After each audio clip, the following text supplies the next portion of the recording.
O objetivo da CPI, como está lá, é investigar omissões do governo federal no trato da Covid. Não é meu caso. Então, se mudar a amplitude, vai poder. Agora, se não mudar, a CPI vai simplesmente ouvir o Pazuello, tá? Claro. Ouvir gente nossa. Claro. Tá? Para fazer um relatório sacana. Isso aí eu não faço nunca pela minha mãe. Agora vamos lá, Cajuru, uma coisa importante aqui. Agora, vamos lá, a gente tem que fazer do limão limonada. Por enquanto, é o limão que está aí, tá para ser uma limonada. A limonada que o presidente Jair Bolsonaro se referia no sábado na conversa por telefone revelada pelo senador Jorge Cajuru no domingo é conhecida. Transformar a CPI para investigar as falhas do governo federal no combate à Covid-19 numa apuração sobre desvios identificados nos estados e nos municípios com recursos destinados ao combate à pandemia. Como esse tema não está previsto no requerimento apresentado ao presidente do Senado, Rodrigo Pacheco, os governistas passaram a segunda-feira coletando assinaturas para criar uma nova CPI mais abrangente. O senador Eduardo Girão, do Podemos, apresentou um outro requerimento apoiado por governistas com 37 assinaturas de senadores para estender a investigação a estados e municípios. Mas o presidente foi mais longe na conversa gravada pelo senador. Tem que, eu acho que você já fez alguma coisa, tem que peticionar o Supremo para botar em pauta o impeachment também. E o que eu fiz? Cajuru apresentou petição ao STF para que determine o avanço de um pedido de impeachment contra o ministro Alexandre de Moraes. Como resposta, ouviu "parabéns para você". O presidente afirmou também que, por ele, bota tudo para frente. Mas, na opinião de Bolsonaro, se houver uma investida contra ministros do Supremo, prefeitos e governadores, como ele defende, o efeito será exatamente o oposto. Acho que vai acontecer, eles vão comelar tudo. Não tem CPI, nem tem investigação de ninguém do Supremo. Será que a tendência hoje no Congresso é realmente melar tudo e não investigar nada? A CPI da Covid deve se limitar à investigação dos atos do governo ou vai ampliar seu escopo para estados e municípios? O que mais preocupa o governo nessa investigação? Esses são os temas do Ao Ponto desta terça-feira. Eu sou o Roberto Maltic, estou com a Carolina Moran e nesse episódio conversamos com a repórter Júlia Lindner e com o colunista Bernardo Melo Franco. Fique com a gente.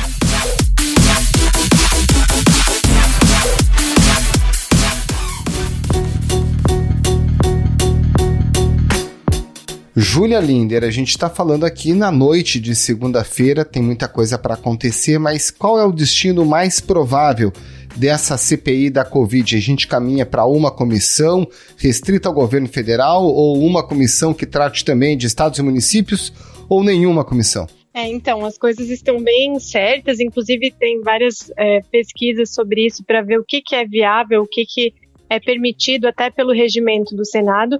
Mas o que é garantido, que a gente sabe que vai acontecer, é a instalação, pelo menos, da CPI que vai apurar a conduta do governo federal na pandemia.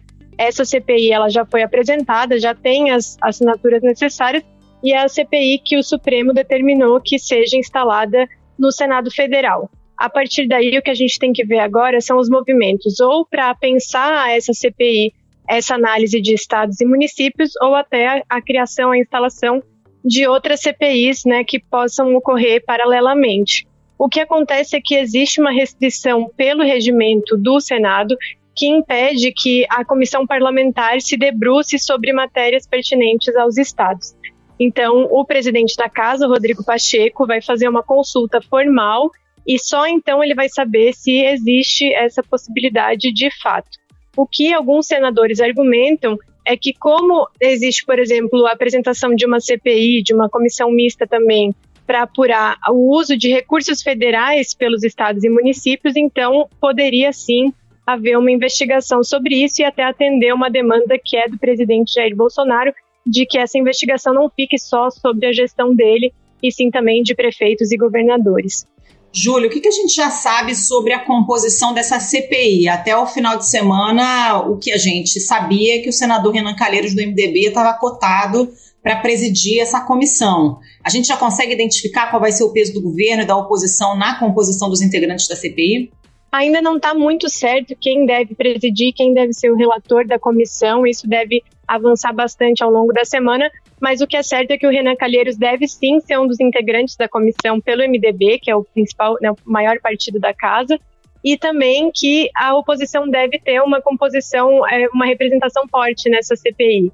Eles imaginam que eles devem ter pelo menos metade dos membros, o que é um número bem consistente. E dependendo, a gente tem que ver também nos próximos dias as indicações, por exemplo, do PSDB, que tem integrantes que cobram bastante do governo a conduta, né, durante a pandemia. Esse número pode virar até uma maioria expressiva, talvez com 9 dos 11 integrantes sendo de oposicionistas. Isso vai pesar bastante, é uma coisa que o governo tem corrido nos últimos dias para conseguir reverter esse cenário, pelo menos na composição da CPI.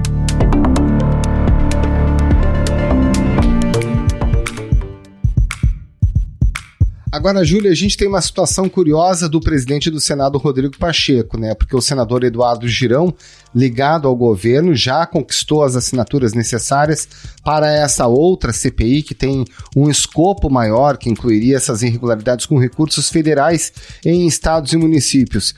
E a gente sabe que a política, às vezes, prevalece, inclusive, sobre o regimento. O que caminha, a opinião dele, é fazer com que estados e municípios também sejam tratados nessa CPI, ou de fato ele vislumbra a possibilidade de 2 CPIs paralelas?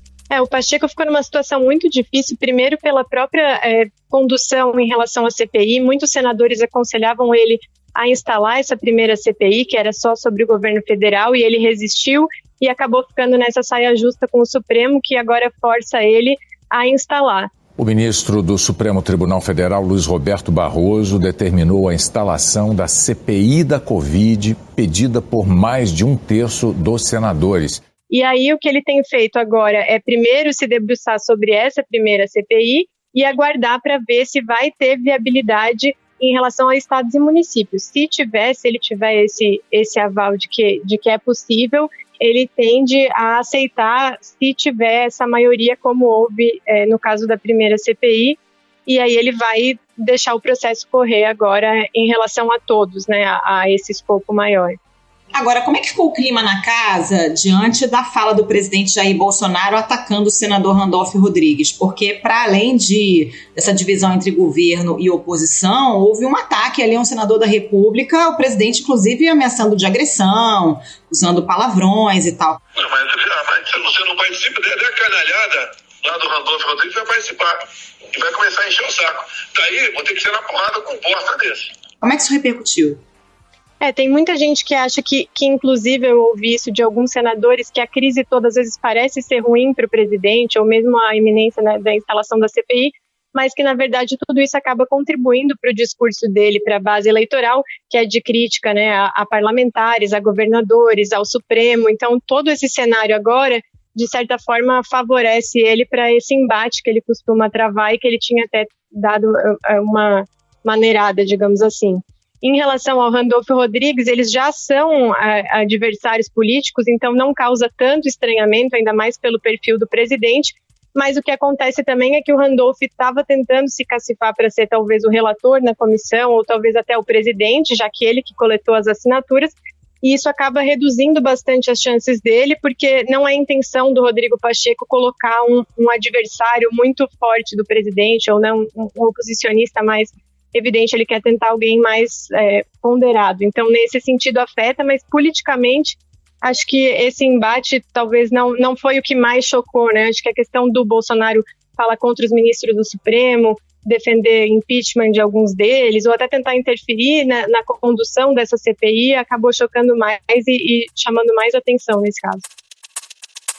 Agora, Júlia, qual é o ânimo dos parlamentares nesse momento? É partir mais para uma investigação rigorosa da atuação do governo federal no combate à pandemia, ou segue mais numa linha apenas de desgastar politicamente o governo?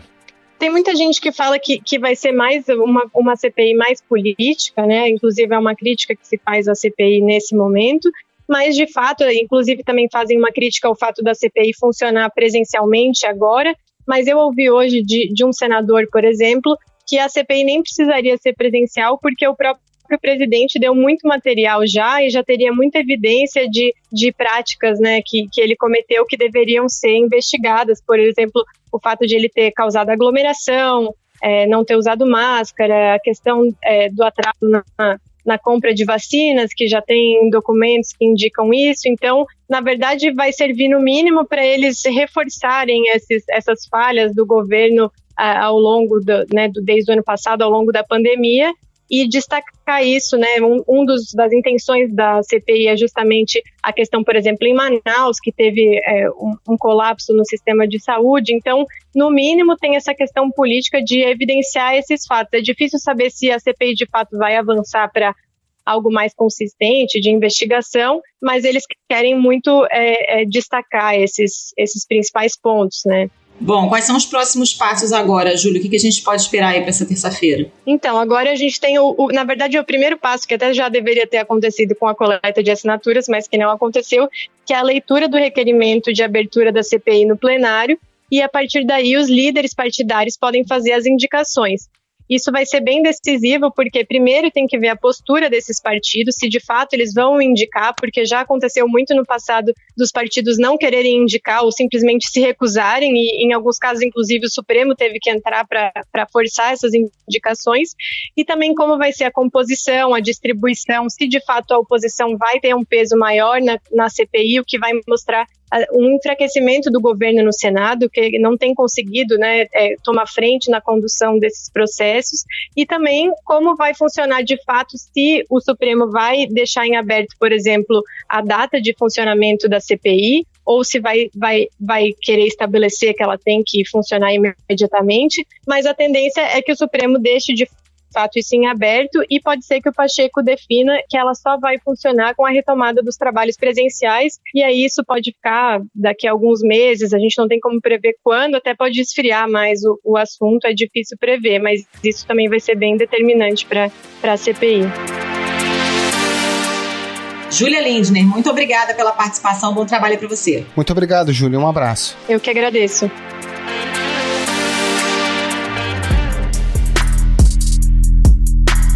Bernardo Melo Franco, o presidente Jair Bolsonaro fez aquele clássico movimento de qualquer governo, que é tentar melar a investigação, né? Agora, com essa ameaça aí sobre governadores e até ministros do Supremo, ele fica com mais chance de atingir esse objetivo ou corre o risco de ver esse limão ficar ainda mais azedo?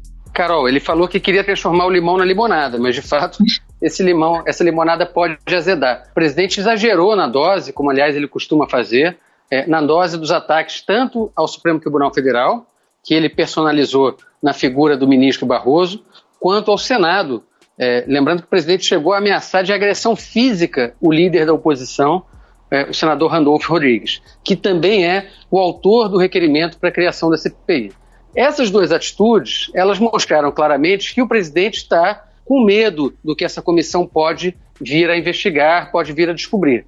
Ele foi muito além do tom nessas duas reações e ele se expôs muito na ligação com o senador Jorge Cajuru, que foi divulgada nesse fim de semana, na qual ele abertamente faz pressão ali contra o Supremo Tribunal Federal e contra a oposição no Senado. É CPI ampla e investigar. Isso, O presidente chega a propor como uma espécie de uma moeda de troca que, para constranger o Supremo Tribunal Federal, os senadores bolsonaristas passassem a cobrar a instalação de um processo de impeachment contra o ministro Alexandre de Moraes, que nada tem a ver com essa situação da pandemia, mas que incomoda o governo por outra razão, por ser o ministro que toca aquelas investigações sobre os atos antidemocráticos e que já determinou, no passado recente, a prisão de um deputado bolsonarista. Então o presidente Bolsonaro parece ter ido com sede demais para essa limonada, querendo ao mesmo tempo amordaçar o Senado, constranger o Supremo, e isso gerou uma reação negativa nas duas instituições. Lembrando também, Carol, que no caso do Senado, o presidente Bolsonaro ele não tem uma situação assim tão confortável quanto outros presidentes que conseguiram melar e travar investigações. O presidente Bolsonaro hoje, ele nem sequer tem um partido político para chamar de seu. Ele não está afiliado a partido nenhum, ele tem ali senadores que apoiam o governo em troca da liberação de cargos, de emendas, mas é uma maioria muito volúvel, que pode acabar sumindo conforme a CPI vá avançando e conforme os senadores vão sofrendo pressões nas suas bases. Outro ponto importante é que o Senado Federal, dos 81 senadores, 3 morreram até esse momento por causa do coronavírus. E isso gerou um clima de muita comoção, que depois se transformou também em muita indignação. Então, aquelas condições para uma operação abafa que outros presidentes encontraram em escândalos anteriores, elas não estão se mostrando presentes nesse caso da pandemia da Covid. Bernardo, o que esperar do presidente do Senado, Rodrigo Pacheco, nessa situação? Porque o regimento não permite a investigação de estados e municípios, mas se a gente for olhar no detalhe, são recursos federais que abasteceram estados e municípios e, de fato, houve irregularidades, inclusive teve governador que caiu, que é o caso do Wilson Witzel. O quanto que ele pode manobrar para tentar construir uma solução que também implique nessa investigação de casos que envolvam desvio de dinheiro público?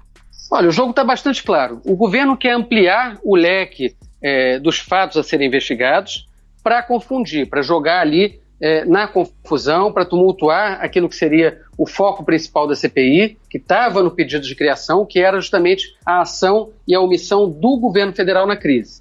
Claro que pode ser defendida a expansão das investigações para investigar o uso do dinheiro federal nos estados. Você citou o caso do governador Wilson Witzel no Rio, mas houve também em outros estados operações da Polícia Federal para apurar denúncias de desvio de dinheiro público enviado para, financiar o combate ao coronavírus. No início da manhã, a Polícia Federal cumpriu mandado de busca e apreensão na casa do governador Helder Barbalho, do MDB, que fica na região metropolitana de Belém. Mas nesse momento a gente não pode perder de vista que o governo federal está jogando com essa carta para tentar retirar o foco do Ministério da Saúde. No Ministério da Saúde estão as principais suspeitas nesse momento de omissão e até em alguns casos de crime mesmo contra a saúde da população brasileira. Então é um jogo político. O governo tenta fazer uma CPI que investigue tudo, porque se ela investigar tudo, no fim das contas ela vai acabar não investigando nada. Mas no caso do presidente do Senado, eu entendo que a margem de manobra dele agora está mais estreita. O principal serviço que ele podia fazer e fez para o governo foi o de retardar a instalação da CPI. Ele o tempo todo ficou jogando com a demora para fazer a leitura desse requerimento.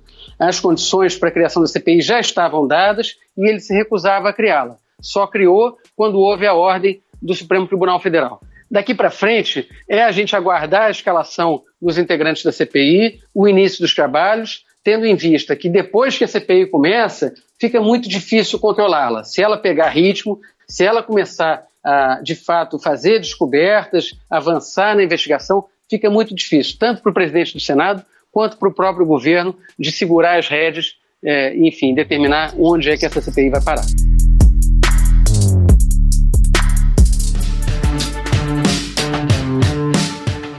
Você acredita que, no fundo, essa CPI tem mais alcance político ou ela, de fato, pode levar à responsabilização do presidente ou de ministros de Estado?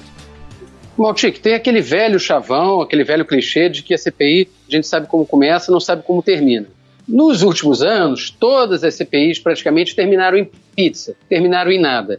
Ou porque os fatos realmente não eram importantes, era apenas um palanque político ali montado por certos partidos, por certos senadores ou deputados, ou porque o governo da época conseguiu travar as investigações, coisa que aconteceu, por exemplo, durante a Lava Jato. O governo federal conseguiu embarrear aquela CPI da Petrobras que não chegou a conclusão nenhuma. Depois de 8 meses assando, saiu hoje finalmente a pizza da CPI da Petrobras. Todas as conclusões, todas as descobertas feitas na Lava Jato foram feitas pelo próprio Ministério Público Federal, nos processos judiciais. Nada de novo apareceu a partir do Congresso. Esse caso é diferente porque existe muita coisa que ainda está descoberta na pandemia, na ação e na omissão do governo federal. E a gente também tem uma situação inédita, que é uma Procuradoria-Geral da República que está praticamente parada diante da calamidade que o Brasil está vivendo. O procurador Augusto Aras, ele desde o primeiro momento, ele se comporta como se ele fosse uma espécie de segundo advogado-geral da União, ou como se ele fosse aquilo que se chamou no passado de engavetador-geral da República. Então, as investigações que já poderiam estar correndo no campo criminal, elas estão paralisadas. Daí surge um espaço grande para essa CPI avançar. Tem 3 pontos, pelo menos, que eu chamaria atenção, onde a CPI pode incomodar o governo. Primeiro, a questão de Manaus. Investigar a omissão do Ministério da Saúde naquele episódio de falta de oxigênio que acabou matando pacientes sufocados na capital do Amazonas. A gente já tem informações, já surgiram reportagens mostrando que o Ministério da Saúde foi avisado previamente e não se mexeu. Mas uma CPI pode avançar ainda mais, determinando ali a criminalização, enfim, apontando exatamente qual foi a conduta de cada um dos gestores naquele episódio. Você tem outros pontos, como, por exemplo, a compra de cloroquina, a produção de remédios ineficazes para a Covid com dinheiro público. O Exército gastou milhões de reais para fabricar esses comprimidos. Ainda não há uma transparência grande sobre esses números. Muita coisa pode ser descoberta a partir da CPI. E um terceiro ponto que eu chamaria atenção é a omissão do governo federal, a falta de empenho para comprar vacinas. Nesse momento, a vacinação no Brasil está muito lenta e há um culpado para isso, que foi o governo federal, que recusou no ano passado uma oferta de 70 milhões de doses da Pfizer, demorou a procurar outros laboratórios e agora tenta correr atrás no momento que faltam vacinas para o mundo todo. Então, só nessas 3 frentes que eu citei, a CPI tem muito terreno para avançar, terreno que não foi explorado até aqui pelo Ministério Público Federal. Bernardo, e agora a gente tem uma outra situação inusitada, que é o fato de o ministro Nunes Marques, que tem tido uma atuação alinhada ao presidente Jair Bolsonaro, ter sido sorteado para ser o relator de um mandado de segurança do senador Jorge Cajuru para tentar obrigar o Senado a abrir processo de impeachment contra o ministro Alexandre de Moraes, do Supremo. O que a gente pode esperar dessa situação, hein? Carol, isso claramente é uma manobra do governo para tentar chantagear e constranger o Supremo Tribunal Federal. O presidente Bolsonaro vem reclamando muito do Supremo. Na semana passada atacou o ministro Luiz Roberto Barroso pela decisão de mandar instalar a CPI, e agora eles tentam retirar da gaveta um pedido contra o Alexandre de Moraes por um fato que não tem nada a ver com o Covid. Era aquela história dos atos antidemocráticos e também da investigação do inquérito das fake news. O ministro Alexandre de Moraes tem tido uma atuação independente, já mandou prender alguns aliados do presidente Bolsonaro em flagrante, e aí o presidente Bolsonaro quer nesse momento tentar dar um troco e também criar mais uma cortina de fumaça para encobrir os trabalhos da CPI. O pedido foi para as mãos do Nunes Marques, que é verdade, tem se comportado ali com muito alinhamento em relação ao governo federal, quase sempre vota como deseja o presidente Bolsonaro. Agora à noite a notícia é que o Cássio Nunes está com o processo do Alexandre de Moraes aí, do impeachment. Caiu no sorteio, caiu no Cássio Nunes. Caiu no Cássio Nunes. Deus ajuda. Eu não interfiro em lugar nenhum. Mas também a gente tem que esperar para ver o que ele vai fazer. Se ele determinar a instalação de um pedido desse, vão acontecer 2 coisas. Primeiro, ele vai praticamente se inviabilizar, vai ficar sem clima nenhum ali com os colegas, lembrando que ele integra um colegiado hoje e foi nomeado para ficar mais 26 anos. Então, é improvável que ele atue dessa forma, enfim, como uma correia de transmissão contra o próprio corpo do Supremo Tribunal Federal. E o segundo ponto é que uma decisão monocrática do ministro Nunes Marques, ela iria necessariamente depois ao plenário. E aí no plenário é muito improvável que o Supremo Tribunal Federal permita a instalação de um processo de impeachment contra o ministro da Corte sem nenhum fundamento. Veja, a gente não está falando de um ministro que foi pego num escândalo, que foi gravado negociando uma sentença, que recebeu propina por alguma decisão. Não. É um ministro que está sendo questionado pelo governo simplesmente pelo fato de ele conduzir uma investigação que incomoda e muito a família Bolsonaro. É disso que se trata. Não tem nenhum indício de crime cometido pelo ministro Alexandre de Moraes, não tem nenhum indício de que ele tenha ultrapassado a fronteira das atribuições do cargo dele. Tem uma insatisfação com decisões judiciais, mas aí o caminho para o governo é recorrer e não tentar caçar o ministro do Supremo. Isso só foi feito no Brasil, Carol, durante a ditadura militar. Com base no AI-5, a ditadura caçou 3 ministros do Supremo Tribunal Federal. O presidente Bolsonaro tem tanta saudade da ditadura, parece que ele está querendo também copiar essa moda em 2021. Bernardo Melo Franco, muito obrigado pela sua participação aqui no Ao Ponto. Um bom trabalho. Obrigada, Bernardo. Até mais. Um abraço, até mais.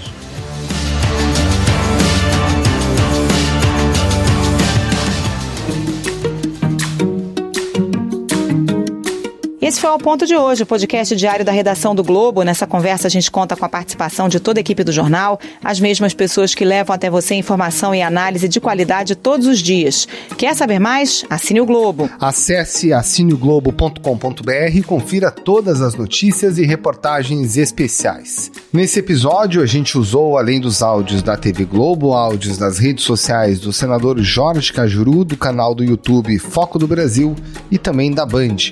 A produção é do João Pedro Fragoso e a edição é do João Guilherme Lacerda. Tchau. Até mais.